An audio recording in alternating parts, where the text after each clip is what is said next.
তো hello guys, কেমন আছো? আশা করি তোমরা সবাই ভালো আছো। তো ঘুমের থেকে উঠে সেরে একলা একলা হাঁটতেছি, কার লগে হাঁটতাম।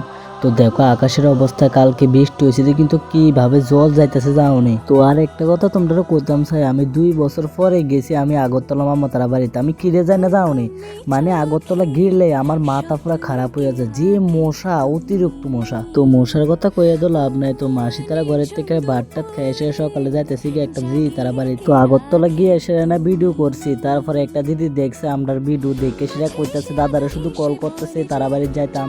আর দেখো আকাশের অবস্থা, এখন এমন ভাবে বৃষ্টি আইব যে অন্ধকার করছে। আর দেখো দিদি এদিকে দাঁড়ায় রয়েছে। তো দিদি তারা বাড়ির মধ্যে মাত্র আইসি আওয়ানোর পরে দেখো বৃষ্টি কিভাবে শুরু হয়েছে। তো 2 ঘন্টারও পরে বৃষ্টি হয়েছে, তারপরে বৃষ্টি এখন কত শেষ হয়েছে, তারপরে কিন্তু অন্ধকার হয়ে রয়েছে। তো কত হাঁটতাম বার হয়েছে বিকালে। আর দেখো কি সুন্দর সুন্দর ভিউ দেখা যাইতেছে। তো একবার ঘুরে সাচ্ছি, তারপরে বাড়িতে এসে ড্রেস ট্রেস খুলে এসে তারপরে আবার যাইতেছি একদূর ঘুরতাম। আর কই যাইতেছি সবকিছু দেখাইতেছি তোমরা। আসলে আমরা কিন্তু ঘুরতাম গেছি, শুধু রাস্তার মধ্যে ঘুরতেছি আর হলো তারা জায়গাটি কিন্তু দেখতেছি। তো ঠিক আছে ভাই।